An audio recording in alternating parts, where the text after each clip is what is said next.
ছক্কা রাজা নাম তার অভিষেক শর্মা। জাতীয় দলের সুযোগ শুরুতেই ছিলেন 6 নম্বর ব্যাটার, হয়ে গেলেন ওপেনার। শর্ট ফরম্যাটে অভিষেকের দুর্দান্ত রেকর্ড নজর কেড়েছে সবার।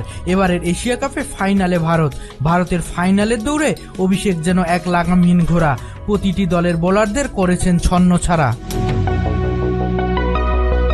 এবারের এশিয়া কাপে অনন্য কীর্তি গড়লেন অভিষেক।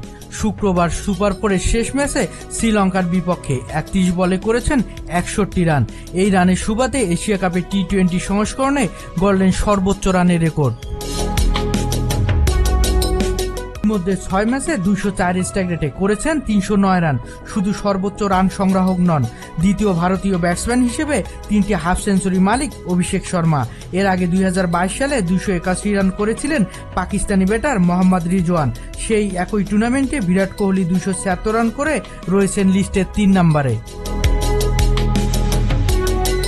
গ্রুপ পর্বে সংযুক্ত আরব আমিরাত, পাকিস্তান ও ওমানের বিপক্ষে ধীরগতির ক্রিকেট খেললেও সুপার 4-এর প্রতিটি ম্যাচে হাঁকিয়েছেন হাফ সেঞ্চুরি।